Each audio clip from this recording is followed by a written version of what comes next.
Well, hey guys, so one question that I get asked a lot is, will adapalene offer anti-aging benefits? Yes. Now, adapalene is a newer retinoid in comparison to tretinoin, so we don't have as much data on adapalene for things like wrinkles, age spots, and, improving collagen. But we do have some, and it shows that, it's effective for improving age spots, improving wrinkles, and even some studies showing improvement in collagen. So it's definitely a reasonable option. It's FDA approved for acne. Now, how does it compare to like retinol? Retinol can be just as effective for those things, depending on the formula overall, of course. It's kind of a matter of personal preference what you choose. A lot of people don't like the vehicle that over-the-counter adapalene is in. They find that it makes them look greasy or shiny. So, there's retinol, and there's also retinaldehyde. Retinol, OL, and retinaldehyde, they both offer similar benefits for improving wrinkles, collagen, age spots. I mean, you can any of these is a great, is a reasonable option. As far as retinol though, Neutrogena has some great ones. Like, I've always recommended this one, their Rapid Wrinkle Repair Retinol Regenerating Cream, fragrance-free, because it's a great sustained action retinol. Good data behind it. Actually, they put a lot of R&D into their formulas. I really like the cream though, because it's like very moisturizing, and it has an instant wrinkle smoothing effect. Of course, it takes time for the retinol to start working, but Neutrogena also has their Pro Plus retinol, another excellent option, fragrance-free. The cream is also really luxurious, kind of a different consistency. And then for people who have acne-prone skin, they have their Stubborn Marks PM treatment with their sustained action retinol. That formula is also very effective. It's sustained great retinol. The consistency is a lot more lightweight, so maybe more preferable to people who have oily, acne-prone skin.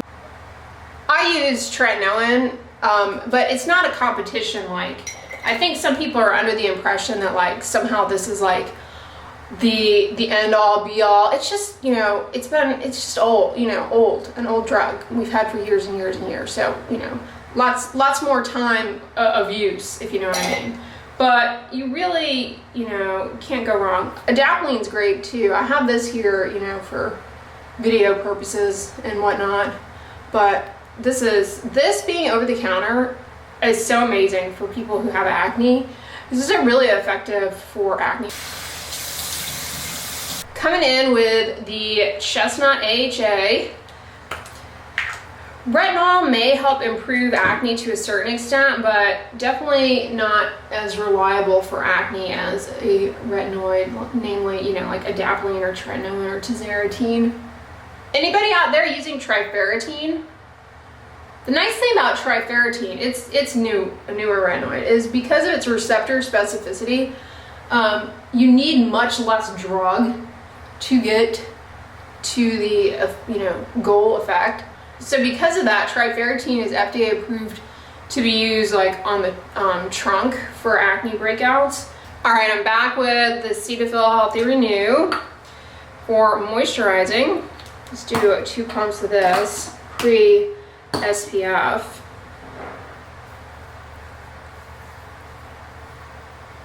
This morning I'm going to do the Ionic Centella Calming Sunscreen.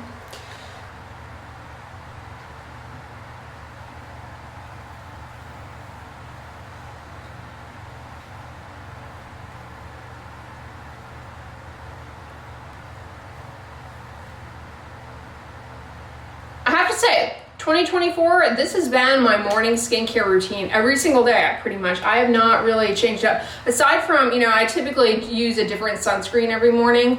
Like some mornings I use this, some mornings I use this. I have a lot of sunscreen in rotation. I like to change them up, keep it spicy. But as far as my morning routine, I have been using exactly the same thing. I start with this silly cucumber mask, which I'm just using because this was sent to me and I want to use it up. I'm neutral on this, okay? So I get up, put this on to my bare face. First thing, I don't get my face wet, I don't wash my face, I don't do anything. I just put this on, let it sit on for roughly 10 minutes till it's dry, rinse it off with lukewarm water. And then to slightly damp skin, like I get the drips off, slightly damp skin, I come in with the alpha hydroxy acid essence to soften and smooth and hydrate, exfoliate, brighten up skin tone. Then you saw I come in with 2 pumps of this for a little bit of hydration. That absorbs down and that's all dry or whatever. And then I come on over with a sunscreen. And like I said, this morning I did the ionic one, but I change up the sunscreen. The sunscreen is the thing that I change up, you know, pretty much every day. I got these are the ones that I'm pretty much rotating around. I'm almost finished with the e.l.f. Whoa Glow. And I also have, I need to finish this CeraVe Hydrating Sheer sunscreen that I have going on. This is okay. But yeah, that's been my basic routine. And then I also have been enjoying this mostly at night, but I like to put it on because right now I'm gonna go drink coffee and stuff. So I don't bother to put lip SPF on until I might go out, you know what I mean? So yeah, that's been my morning routine pretty consistently now. It's that time again, time to crack into a new bag of beans. Yep, I already made it through the last one and looks like they're still using the 2020 adhesive. So scissors it is, because I don't have time for that struggle. These canisters, I need to get some more of them because they are just so handy and they really keep stuff fresh. Oh, I love that smell. So I finally finished Wellness, the audiobook I was listening to. Really enjoyed that. Highly recommend. Oh, it was good. I really enjoyed it. And I'm currently listening to, The Heaven and Earth grocery store. I just started it this morning. And so far so good. I'm liking it. Let me know if you've read it. I've never read anything by this author, but the reader has a really soothing voice. So not the kind of thing you want to listen to in bed because it will put you right to sleep.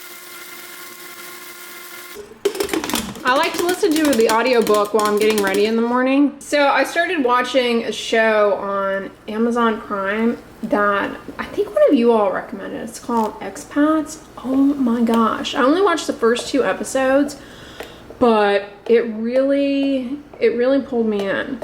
I'm excited to continue watching it because I don't really get into many shows. It's good. It has Nicole Kidman in it. It's visually very nice to watch. Like it takes place in Hong Kong. It's good. But it's definitely one of those shows that you need to be paying attention. If you're distracted, you'll definitely miss something important. All right, time to fire up chocolate cherries. The second who's texting me? The second Valentine candle of the season. Loved First Date. That was a really good one. I got these actually not at Kroger, but at CVS.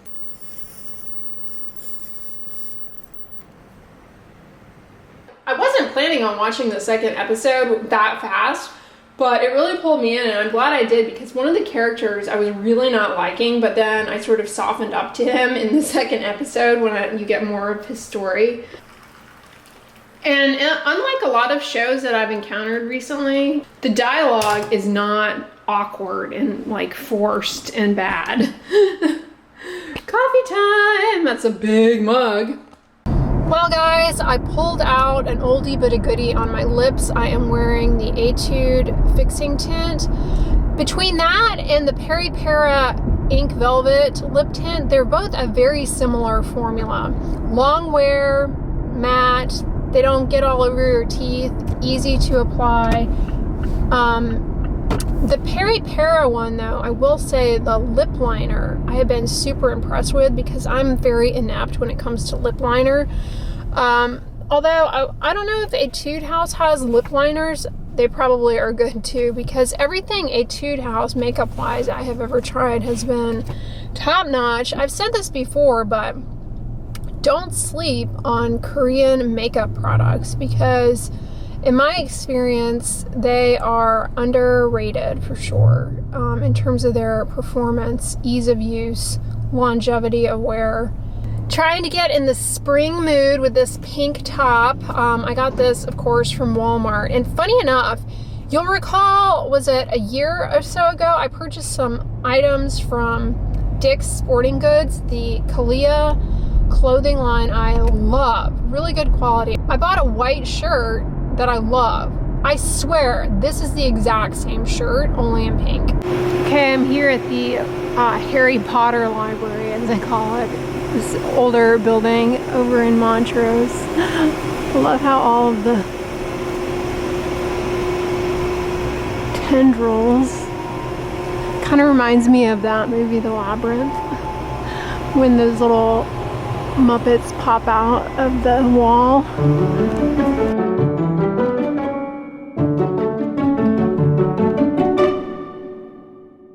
So I had to come into Big Lots to see what all new they got in, and they have some Valentine's stuff on clearance. How adorable is this little thing? You are my jam. Little toast. That's a pretty candle jar with a cherry on it. Tropical cherry. Scented cloud sand. Stuff like this and slime sometimes has methyl isothiazolone in it, and kids get like a hand dermatitis due to allergy to that. Sneaky little preservative. Oh, how sweet. A little mailbox. I like that. You could probably paint that with craft paint for some other purpose. $14.99 seems a little steep for that. You never know what you're gonna find in here. I always like coming in here because every time I come in here, it's guaranteed they're gonna have something new. We've got the Easter stuff out. Aren't these teeny little chicks sweet?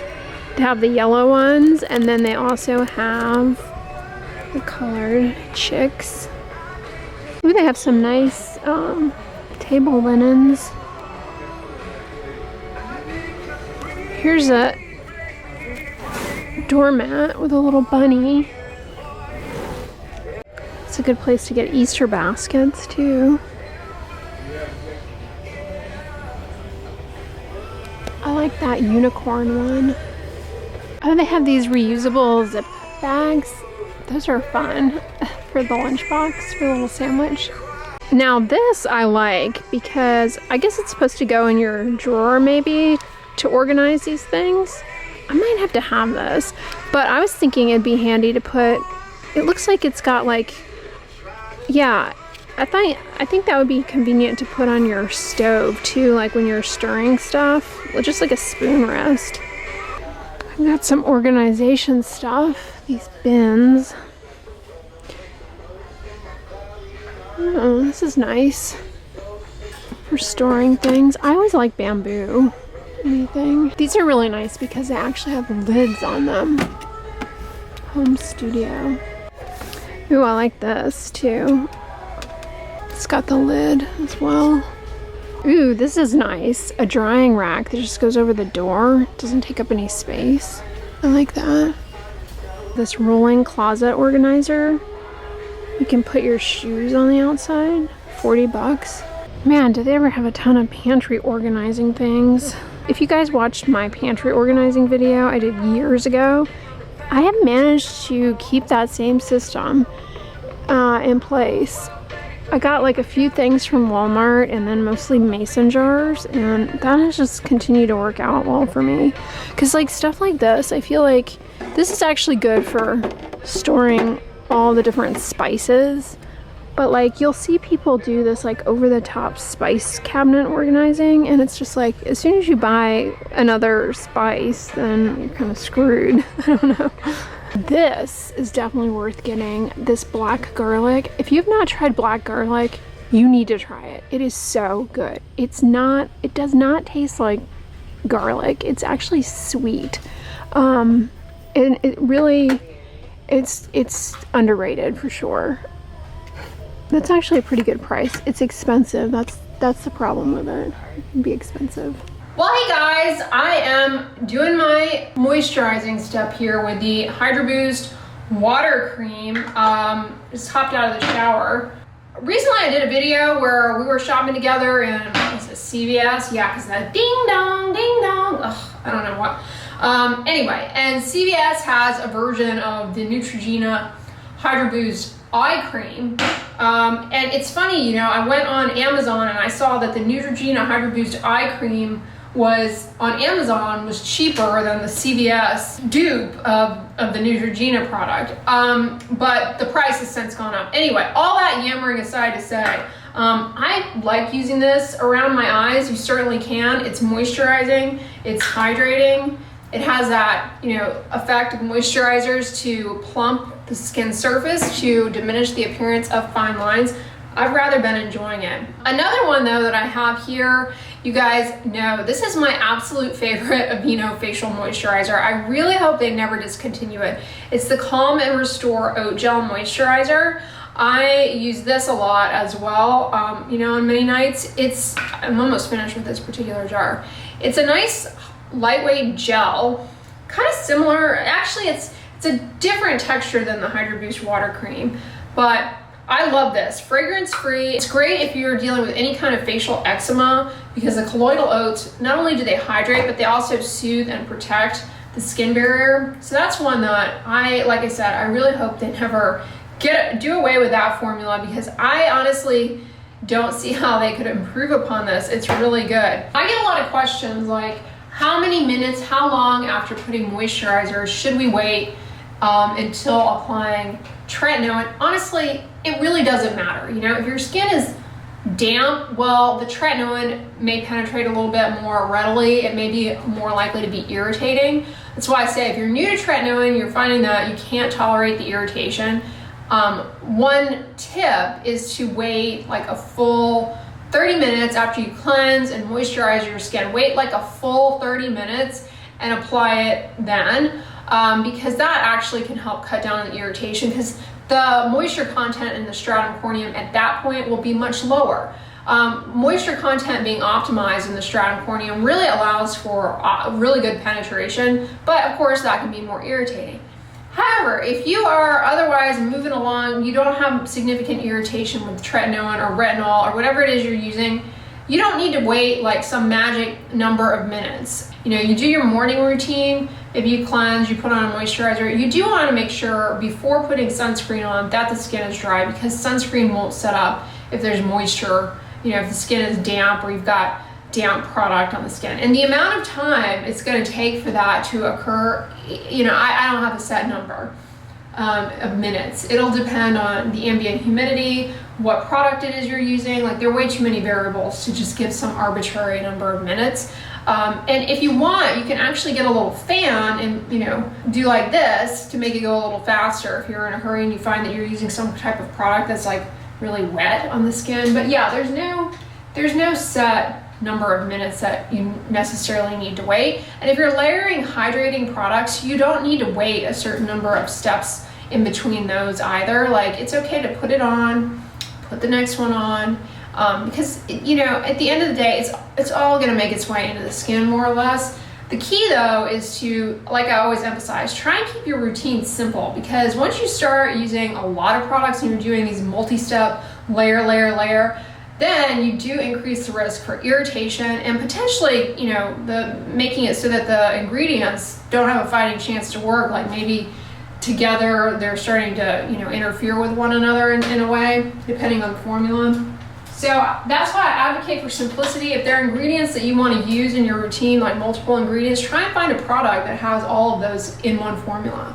That way, you know, you have something, you know, the ingredients are going to work well together in that formula on your skin, and it cuts down on the noise. I'm looking for the Rosarco. Here she is. This is the Farewell Frizz Briogeo. Have not been mad at this. Came in a FabFitFun box. And I've been liking the way my hair has been acting, I should say, with this. At first I was kind of like, what is this ultra fine spray? Is this even doing anything? And yes, it does. It does do well. It's not the most, because it is that ultra fine spray, I would not rely on this if you need like something to detangle. My hair is not super prone to tangling. I use a conditioner, of course, in the shower. But like, it's not like gliding through easy breezy, you know what I mean? Anyway, y'all, I hope you're having a great night. Thank you for making it to the end of the vlog. I hope you enjoyed it. If so, give it a thumbs up, share with your friends, and as always, don't forget, sunscreen and subscribe. I'll talk to you guys tomorrow. Bye.